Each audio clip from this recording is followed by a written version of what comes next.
우리가 선을 행하되 낙심하지 말지니 피곤하지 아니하면 때가 이르면 거두리로다. 사랑의 하나님, 선을 행하는 자가 되게 하여 주시옵소서. 하나님을 향하는 마음과 우리의 삶을 끝까지 지켜나가게 하여 주시옵소서. 우리의 연약한 마음을 굳게 하시고 강하게 하여 주셔서 끝까지 주님을 위한 삶을 살 수 있도록 인도하여 주시옵소서. 감사드리며 예수님의 이름으로 기도드렸습니다. 아멘. 다 같이 사도신경으로 신앙 고백 드리겠습니다.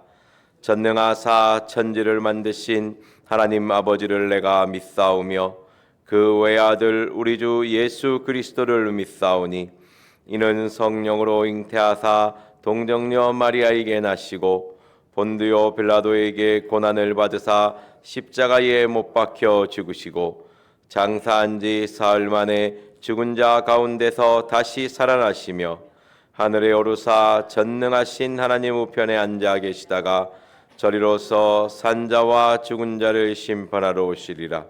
성령을 믿사오며 거룩한 공예와 성도가 서로 교통하는 것과 죄를 사하여 주시는 것과 몸이 다시 사는 것과 영원히 사는 것을 믿사옵나이다. 아멘. 오늘 우리에게 주신 하나님의 말씀은 잠언 10장 4절에서 5절 말씀입니다. 구약성경 920페이지입니다.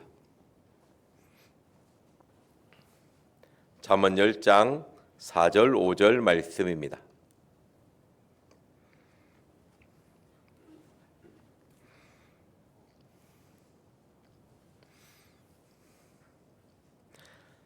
다 같이 한 목소리로 읽겠습니다. 시작. 손을 게으르게 놀리는 자는 가난하게 되고 손을 부지런히 하는 자는 부하게 되느니라. 여름에 거두는 자는 지혜로운 아들이나 추수 때에 자는 자는 부끄러움을 끼치는 아들이라. 아멘. 손이 부지런한 자는 부하게 되느니라. 손을 게으르게 놀리는 자는 가난하게 된다고 말씀하고 있습니다. 성경 말씀, 특히 잠언에서는 게으름에 대해서 굉장히 비중 높게 다루고 있습니다. 잠언 6장 6절에 게으름에 대해서 처음 언급하고 있는데요. 게으른 자여 계매에게 가서 지혜를 얻으라고 되어 있습니다. 어떻게 보면 게으른 자는 하나님의 초청에 응하지 않고 하나님의 지혜에 속해 있지 않고 하나님과 멀어져 있는 하나님의 뜻이 아닌 삶을 살아가는 사람을 게으른 자라고 하는 것입니다. 그리고 여기서 보면 이제 게으른 손이라는 뜻이 속이는 손, 느슨한 손이라는 뜻을 가지고 있습니다.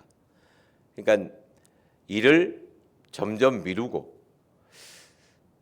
이게 우리나라 사람 특징이냐 저의 특징인지 모르겠지만 발등에 불이 떨어져야 움직이는, 해야 되는 건 다 계획은 세워놓고 끝까지 코너에 몰려야 이제 움직이는 분들이 많이 있지 않습니까? 저도 좀 말씀을 준비하면서 제가 덩치는 이래도 조금 빠리빠리하거든요. 근데 이 말씀을 묵상하다 보니까 나도 좀 이런 게 많은데, 이렇게 계획은 세워놓고 하면 되는데 이제 납기일은 안 어기는데 납기일까지 끝까지 맞추는 사람 있잖아요. 예. 이게 남에게 피해가 가니까 그 날짜는 반드시 지키는데 여유를 가지고 하면 되는데 안 하고 미루는 저도 좀 그런 게 많이 있습니다. 그리고 보면 그리고 책임을 회피하고 또 이런 사람을 느슨한 게으른 손이라고 하고 있습니다. 보면 여기서 가난이라고 이야기하는데요. 여기서의 가난은 물질이 없는 상태도 있긴 하지만 삶이 불안한 상태입니다. 우리가 게으르면 게으를수록 삶이 안정되지 않고 불안한 상태에 놓여 있게 됩니다. 그렇다면 부한 상태는 재물이 많은 것도 부한 상태이기도 하지만 점점 삶이 안정적인 것이 부한 상태입니다. 우리 4절 말씀 다시 한번 같이 읽어보겠습니다. 시작. 손을 게으르게 놀리는 자는 가난하게 되고 손이 부지런한 자는 부하게 되느니라. 아멘. 저는 좀 이런 말씀이 딱 오면 약간 엉뚱합니다. 그러면 손이 다친 사람은 게으른 사람인가? 부지런할 수가 없지 않습니까? 일하다가 손 다쳤는데. 그래서 그러면 하나님이 이야기하는 게으름이 뭘까? 어떤 상태가 게으른 상태일까? 우리 중에 누가 게으른 삶을 원하는 사람이 있습니까? 나는 아무것도 안 하고 집에 누워서 떼굴떼굴 구르겠다 하는 사람은 거의 없습니다. 인간은 누구나 부지런하고 싶고, 왜? 게으르면 멸시를 받지 않습니까? 집에서 자식도 너무 구르면 싫습니다. 좌로 구르고 우로 구르고. 제가 가장 저를 움직이고 충격을 줬던 말씀이 미련한 자는 침상에서 구르느니라, 이 말씀이거든요. 제가 젊은 나이에 고등학생입니다. 하나님을 믿었는데, 하나님의 말씀의 강조는 많이 들었는데, 하나님의 말씀이 듣다 보니까 저하고는 별 상관이 없어요. 뭐 좋은 말씀이잖아요. 근데 하나님의 말씀이 나와 상관이 있구나를 느꼈을 때, 떼굴떼굴 구르다가 성경책을 펼쳤는데 미련한 자는 침상에서 구르느니라. 야, 하나님의 말씀이 나와 상관이 있구나. 아, 그때 참 신선했습니다. 제가 그냥 펼쳤으면 아무렇지도 않았을 건데, 제가 6번 떼굴떼굴 구르다가 성경을 탁, 이게 방바닥 구르는 게 취미였거든요. 좌로 굴렀다가 우로 굴렀다가 떼굴떼굴 구르다가 성경을 탁 펼쳤는데 문이 돌조기를 따라 도는 것처럼 미련한 자는 침상에서 구르느니라. 야, 내가 미련하구나. 그때부터 하나님의 말씀이 나와 상관이 있구나 하면서 말씀을 보기 시작한 때입니다. 그것처럼 오늘 말씀도 보면 게으름을 이야기할 때 왜 사람은 게을러질까? 나는 부지런하고 싶지 않습니까? 그죠? 잠자기 전에 항상 다 내일 일을 생각하잖아요. 아, 내일 일찍 일어나가지고 이것도 하고 저것도 하고 이것도 하고, 아, 나의 삶의 준비를 다 해야지 했는데 눈이 안 떠지지 않습니까? 그죠? 일단 눈이 딱 떠져야 되는데 일단 눈이 최대한 안 떠지고 하려고 하는데 몸은 다 늦게 움직여지고 그렇게 됩니다. 근데 그래서 게으름을 볼 때 왜 하나님은 잠언에서 게으름에 대해서 이렇게 강조를 할까? 말도 안 되거든요. 잠언을 읽다 보면 제일 나쁜 인간 게으른 사람, 이 정도에 강하게 이야기합니다. 근데 그 말은 하나님이 게으른 사람을 보고 참 마음 아파하시고 안타까워한다는 말씀이거든요. 게으름에 대해서 계속 이야기한다는 것은. 근데 게으른 사람은 마음에 아픔과 상처, 두려움이 있는 사람입니다. 게으름을 이야기할 때 많이 강조되는 말씀이 게으른 자는 거리에 사자가 있다, 길에 사자가 있다. 늘 두려움 가운데 핑계 가운데 있는 사람이 게으른 사람입니다. 그래서 이 마음에 실패를 많이 하는 사람, 좌절을 많이 겪은 사람, 우리가 젊었을 때의 실패와 가장의 실패는 다릅니다. 괜히 해갖고 실패를 겪게 되면 힘들어하고 어려움을 겪는 가족을 보면 죄책감을 가지게 되죠. 그리고 나는 할 수 없구나라는 자기 한계를 인식합니다. 그래서 길에서 많이 보이는 사람이 노숙자들을 많이 보시죠. 그죠? 노숙자의 말을 들어보면 저보다 못한 사람이 한 사람이 없어요. 한 사람도 없어요.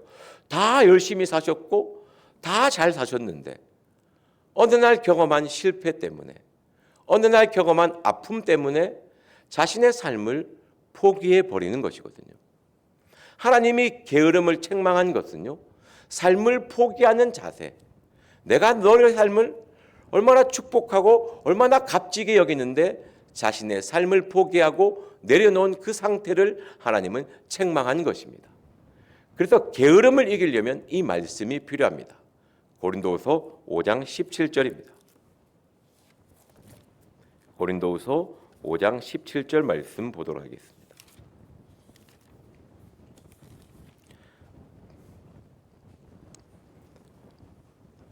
신약성경 291페이지입니다. 사람은 그냥 게을러지지 않습니다. 실패가 누적되고 내가 할 수 없고 내가 정말 못난 사람이라고 느낄 때에 사람은 점점 게을러지고 점점 자신의 삶을 내려놓게 되어 있습니다. 우리 고린도후서 5장 17절 말씀 보도록 하겠습니다. 시작.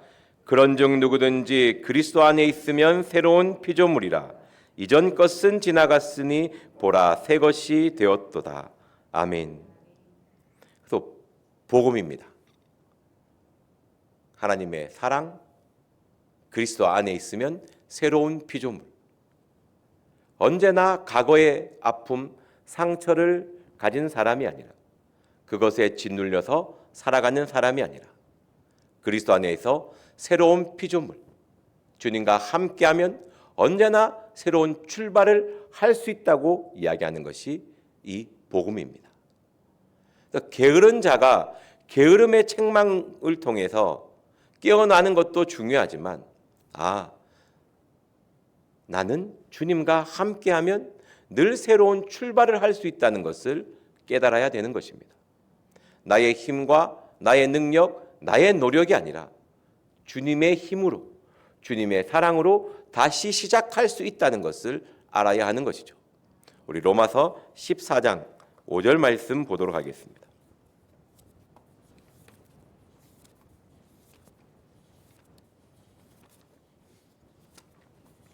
로마서 14장 5절 말씀입니다. 신약성경 258페이지입니다. 게으른 사람은요, 하나님의 복음이, 십자가의 복음이 자신의 마음을 울리지 못하고 있는 것입니다. 고린도후서 5장 17절 말씀이 그 마음 안에 들어오지 못하는 것이죠. 하나님의 말씀은 새로운 피조물로 시작할 수 있다고 하지만 내 생각에 사로잡혀서 내 과거의 아픔에 사로잡혀서 그 자리를 떠나지 못하는 것이죠. 그리스도 안에 있으면 새로운 피조물이라. 그 말씀 앞에 있는 이전 것이 지나갔으니 우리는 이전 것을 버려야 될 줄 믿습니다. 고린도후서 14장 5절 말씀입니다. 다 같이 한 목소리로 읽겠습니다. 시작. 혹은 이 날을 저 날보다 낮게 여기고 혹은 모든 날을 같게 여기나니 각각 자기 마음에 확정할지니라. 아멘. 5절 말씀은 이런 말씀입니다. 모든 날이 소중해서 열심히 살아가고 또 어떤 사람은 특정한 날을 더 중요하게 여기서 그 날에 더 열심히 살아갑니다. 하나님이 그런 삶의 모습, 삶의 형태의 문제가 아닙니다. 너가 그 날을 누구를 위해서 살아가느냐라는 것이죠.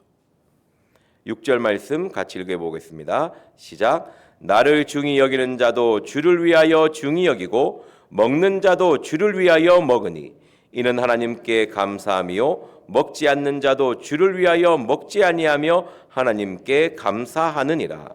아멘. 너는 누구를 위하여 살아가느냐? 게으른 자의 강한 특징이 이 말씀에서 나타납니다. 자기를 위하여 살아가는 사람. 그 마음의 중심이 자기를 게으르게 만듭니다. 실패해도 무슨 상관이 있습니까? 나의 삶이 주님을 위한 삶이었는데 또 주님을 위해서 살아가면 되는 것입니다. 과거의 실패, 과거의 좌절이 무슨 상관이 있습니까? 그것 또한 주님을 위하여 살다가 그런 것을 겪었을 뿐인 거고 지금 또한 주님을 위해서 살아가면 주님이 나의 삶을 더 축복해 주는 것입니다.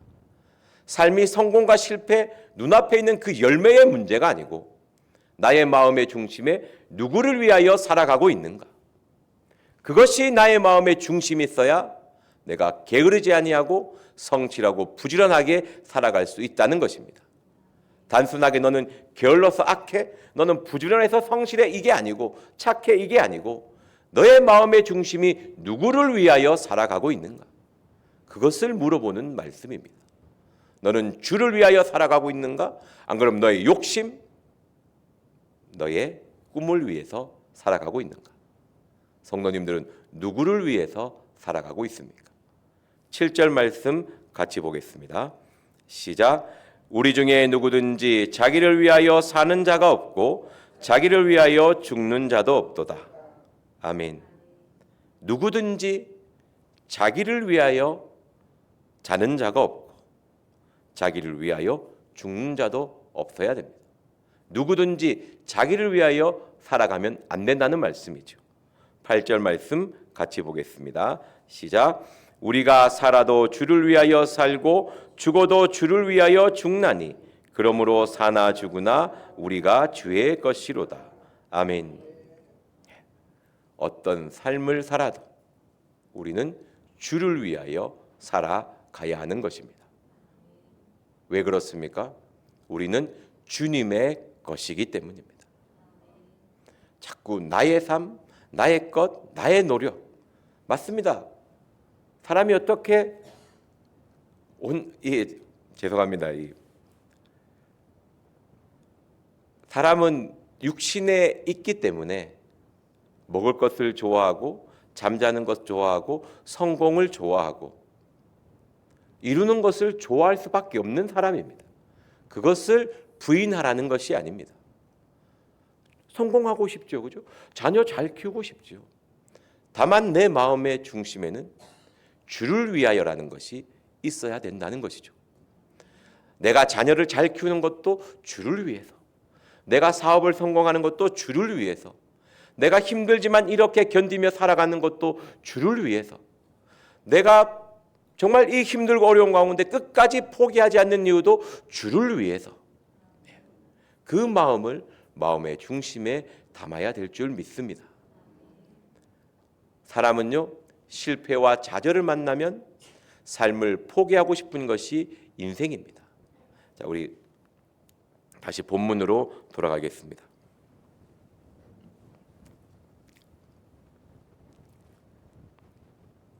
5절 말씀 같이 읽겠습니다. 잠언 10장 5절 말씀 읽겠습니다. 시작. 여름에 거두는 자는 지혜로운 아들이나 추수 때에 자는 자는 부끄러움을 끼치는 아들이니라. 아멘. 이 말씀이 이런 겁니다. 기도할 때 기도해야 되고, 말씀을 들을 때 말씀을 들어야 되고, 전도할 때 전도해야 되고, 순종할 때 순종해야 되는 것입니다. 하나님이 원하는 때에 하나님의 뜻에 따라 움직이는 것이 성실한 자, 부지런한 자의 삶입니다. 게으른 자는 자기를 위해서 막 열심히 움직이는 그것을 하나님은 성실하다고 인정하지 않습니다. 우리가 주를 위하여 열심히 살아갈 때 그 삶이 성실한 삶인 것이죠. 오늘 예화를 베드로로 준비했는데 시간이 부족해서 짧게 간추리겠습니다. 베드로의 삶을 생각해 보십시오. 3년 반 주님을 쫓았지만 그게 정말 주를 위하여 쫓은 삶이었는지.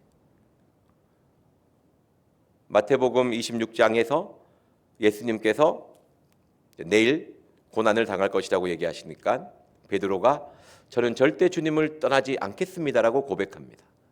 그때 예수님께서 닭이 3번 울면 부인할 거야 하죠. 그리고 75절에 베드로가 닭 울음소리를 듣고 3번 부인합니다. 그리고 부활하신 주님을 만났죠. 그런데도 베드로의 삶은 앞으로 나아가려고 하지 않습니다. 이제 물고기 잡으러 가자. 주님 복음 이런 거 다 잃어버리고 물고기 잡으러 가자라고 이야기합니다. 그게 실패와 좌절을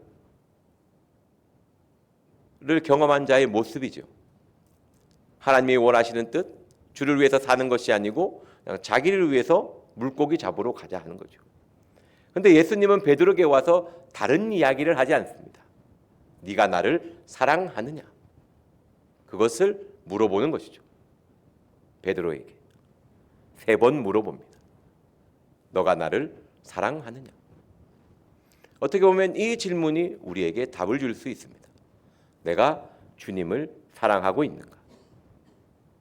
내가 지금 주님을 사랑해서 그 사랑의 은혜에 감사하며 삶을 살아가고 있는가? 내 마음에 주님을 향한 사랑이 가득 차 있는가? 어느 순간 실망과 좌절 가운데 그 아픔과 고통이 내 마음을 차지하고 있는가? 안 그러면 주님의 사랑이 내 마음에 가득 채우고 있는가? 주님과의 사랑 관계를 회복한 베드로는 자기를 위한 삶을 살아가는 것이 아니고 주를 위한 삶을 살아가게 됩니다. 우리의 삶 또한 마찬가지입니다. 그냥 주를 위해서 살아갈 수 없습니다. 주님의 사랑을 우리의 마음에 채워야죠. 항상 십자가를 바라보며 십자가의 사랑을 느끼려고 노력하십시오.